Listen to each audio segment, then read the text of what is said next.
আসসালামু আলাইকুম প্রিয় ফুটবল ফ্যান্স। ক্লাব বিশ্বকাপে ইতিমধ্যেই লিওনেল মেসির ইন্টার মায়ামি তারা কিন্তু দ্বিতীয় ম্যাচটি জিতে নিয়েছে।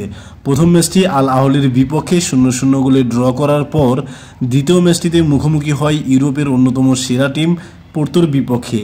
আর সেই ম্যাচে পোর্তোর বিপক্ষে ম্যাচের প্রথম দিকে কিন্তু 1-0 গোলে পিছিয়ে পড়ে ইন্টার মায়ামি এবং পরবর্তীতে সেগোভিয়া এবং লিওনেল মেসির অসাধারণ গোলে 2-1 গোলের ব্যবধানে কিন্তু জয় পায় ইন্টার মায়ামি। আমরা যদি গ্রুপ এ এর পয়েন্ট টেবিলের দিকে তাকাই তাহলে দেখা যায় পালমেরাস কিন্তু এখনও পর্যন্ত দুটি ম্যাচ খেলে একটিতে জয় এবং একটিতে কিন্তু ড্র করেছে, যার কারণে তাদের পয়েন্ট হয়েছে 4। অপরদিকে ইন্টার মায়ামি দুটি ম্যাচ খেলে একটি জয় এবং একটি ড্র করেছে, তাদেরও পয়েন্ট কিন্তু 4, কিন্তু গোল ব্যবধানে পালমেরাস এগিয়ে থাকার কারণে তারা কিন্তু পয়েন্ট টেবিলের 1 নম্বর স্থানে রয়েছে।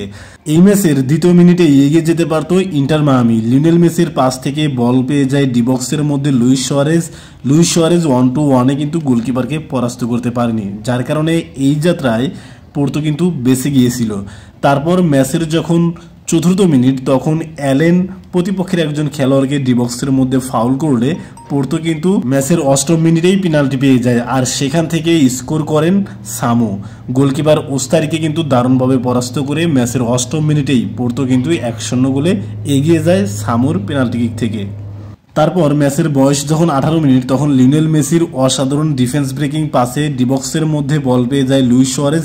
এ যাত্রায় কিন্তু 1-1-এ পোর্তোর গোলকিপার রামোসকে কিন্তু পরাস্ত করতে পারেনি, যার কারণে এই যাত্রায় কিন্তু বেঁচে যায় পোর্তো। আমার কাছে মনে হয় লুইস সুয়ারেজের ফিটনেস ইস্যু থাকার কারণে তিনি কিন্তু বারবার 1-1-এ গিয়ে পরাস্ত হয়ে যাচ্ছেন, যার কারণে ইন্টার মায়ামি কিন্তু বিপদে পড়তে যাচ্ছে। তাই আমার কাছে মনে হয় মাসচেরানোর অবশ্যই উচিত হবে নাম্বার 9 হিসেবে অন্য কাউকে খেলানো, যেহেতু সাম্প্রতিক সময়ে লুইস সুয়ারেজ কিছুটা ফিটনেস ইস্যুতে রয়েছেন। তাই আমার কাছে মনে হয় লুইস সুয়ারেজের পরিবর্তে ওভালদোকে শুরু করানো। এদিকে দ্বিতীয় অর্ধের প্রথম দিকেই চেলো উইকেন্ডের পাস থেকে বল পেয়ে যায় সেগোভিয়ায় এবং সেগোভিয়া অসাধারণ কিন্তু ডিবক্স এরিয়ার মধ্যে দারুণ একটা কিক করেন এবং রামোস কিন্তু পরাস্ত হয়ে যায়।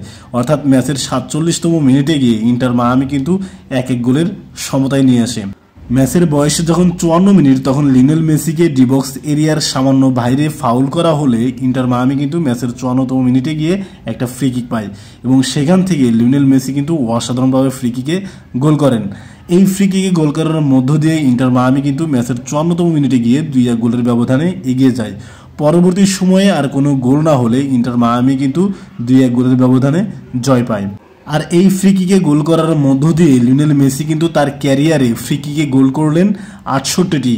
তার সামনে রয়েছে মাত্র 2জন খেলোয়াড়, দুইজনে হচ্ছে ব্রাজিলের, একজন জুনিনহো, তিনি সর্বোচ্চ 77টি ফ্রি কিকে গোল করেছেন। অপরদিকে পেলে 70টি গোল করেছেন। তাই লিওনেল মেসির কিন্তু খুবই সম্ভাবনা রয়েছে জুনিনহো এবং পেলেকে ছাড়িয়ে যাওয়ার। বিশেষ করে এই ম্যাচে লিওনেল মেসি কিন্তু অসাধারণ পারফর্ম করার কারণে তিনি কিন্তু প্লেয়ার অব দ্য ম্যাচ নির্বাচিত হয়েছেন। লিওনেল মেসি যদি এই পারফরমেন্সের ধারাটা বজায় রাখতে পারে তাহলে কিন্তু ক্লাব বিশ্বকাপে ইন্টার মায়ামি ভালো কিছু করলেও করতে পারে। এখন দেখা যাক ইন্টার মায়ামি পরবর্তী ম্যাচগুলো কেমন পারফর্ম করে। আর এই ম্যাচ নিয়ে যদি আপনার কোনো মন্তব্য থাকে সেটা কিন্তু অবশ্যই কমেন্ট বক্সে জানাতে পারেন। ধন্যবাদ।